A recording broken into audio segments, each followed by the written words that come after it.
আসসালামু আলাইকুম। আমি আফিয়া নবী আশান্ত।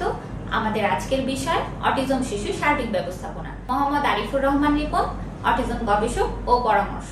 চলে যাচ্ছি স্যারের কাছে। স্যার আসসালামু আলাইকুম। জি ওয়ালাইকুম সালাম। কেমন আছেন স্যার? জি হ্যাঁ, ভালো আছি আমি। স্যার আপনার কাছে একটু জানতে চাই অটিজম শিশু সার্বিক ব্যবস্থাপনা বিষয়ে।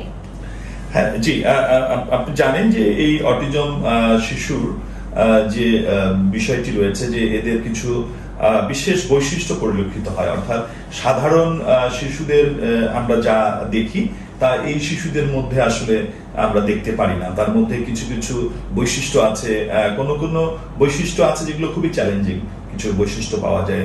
সেরকম হচ্ছে ধরেন যে সে হঠাৎ করে সে অ্যাগ্রেসিভ অ্যাটিটিউড করতে পারে।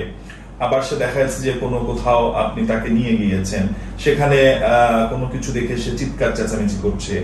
আবার একটি বিষয় হয় যে এই বাচ্চাদের নতুন কিছু সে সহজে গ্রহণ করতে পারে না। অনেক সময় সে মারামারি করে ফেলে বা বক্সিং দিয়ে ফেলে বা স্পিটিং করে, থুতু দিয়ে। এগুলো হচ্ছে চ্যালেঞ্জিং বিহেভিয়ার। তো এই চ্যালেঞ্জিং বিহেভিয়ারের পাশাপাশি আপনি যদি এই বাচ্চাদেরকে যদি স্বাভাবিক জীবন যাপনের যদি আপনি লিড করাতে চান, যে না আমার বাচ্চাটি অন্য যে শিশুর মতো আছে সেই রকম সে আচরণটি করবে, তাহলে আপনাকে একটি ব্যবস্থাপনা তাকে করতে হবে। সেই ব্যবস্থাপনাটা কি?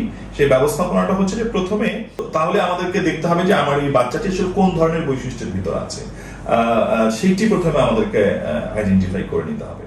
সেটি যদি আমরা প্রথমে আইডেন্টিফাই করে নিই যে আমার বাচ্চাটির ভিতরে এই বৈশিষ্ট্যটা দেখা যায়, ধরেন সে রিপিটেটিভ বিহেভিয়ার করছে, তাহলে যেটি হলো যে আপনার এই বাচ্চাটি অ্যাগ্রেসিভ বিহেভিয়ার আছে কিনা। যারা আছে যে ডিগবাজি খায় বা সুইচ অফ অন করে, এটা হলো তার রিপিটেটিভ বিহেভিয়ার।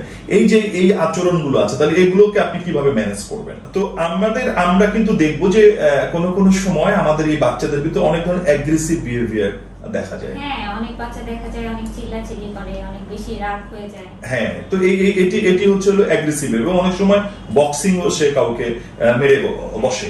আবার দেখা যায় যে সে রিপিটিটিভ বিহেভিয়ার তার ভিতরে আমরা দেখতে পাই। মানে যেটি হচ্ছে যে আপনি যদি দেখবেন যে এই বাচ্চারা অনেক সময় এই লাইট নিয়ে সে খেলে, হ্যাঁ, তো একই ধরনের আচরণ বারবার করে। তাহলে এইরকম যদি আপনি আপনার এই বাচ্চাদের ভিতর যদি আচরণটি দেখেন, তাহলে আপনার আসলে কি করতে হবে? আপনাকে যেটা করতে হবে, এই আচরণটি যেন সে আর না করে, এই আচরণটি যেন তার প্রতিবারে সে না ঘটায়, তাহলে সেটাকে আপনাকে একটা ব্যবস্থাপনার মধ্যে নিয়ে আসবে। এই ব্যবস্থাপনাটাতেই আপনি যদি বাচ্চাটাকে ফেলে দিতে পারেন, অর্থাৎ এটিকে আমরা যদি ওই আচরণিক বিষয়টাকে যদি আমরা নিয়ে আসি, তাহলে সেটাকে আমাদেরকে বলা হয় ABA, অ্যাপ্লাইড বিহেভিয়ার অ্যানালাইসিস। অর্থাৎ আপনি তাকে প্রথমে অ্যানালাইজ করবেন যে আপনার বাচ্চার ভিতর কোন ধরনের আচরণ দেখা যাচ্ছে, তারপরে সেই আচরণের উপর ভিত্তি করে আপনি তাকে ব্যবস্থাপনাটা দেবেন। ধরা যাক যে আপনার বাচ্চাটি সবসময় ডিগবাজি খাচ্ছে, তো এই যে ডিগবাজি যে দেওয়া, তাহলে আপনি কি করতে পারেন, এই বাচ্চাটিকে আপনি এমন একটি প্র্যাকটিস বা এক্সারসাইজের ভিতর আপনি বাচ্চাটিকে নিয়ে যেতে পারেন, তখন দেখা যাবে বাচ্চাটি ওই ডিগবাজির পরিবর্তে সে তার ওই এক্সারসাইজটি করছে বা সে ওই খেলাটা খেলছে। হ্যাঁ, ঠিক অন্য কাজ না, তাকে অভ্যস্ত করা যে, এবং তাকে শেখানো যে না এই কাজটি না, তুমি এখন এই কাজটি করবে। সেই জায়গাগুলো যদি আপনি ম্যানেজ করতে পারেন, তখনই এই বাচ্চাটি স্বাভাবিক শিশুর মধ্যে আচরণ করবে। ধন্যবাদ স্যার আমাদেরকে এত সুন্দর একটি পরামর্শ দেওয়ার জন্য। আপনাদেরকেও সবাইকে ধন্যবাদ আমাদের সাথে থাকার জন্য।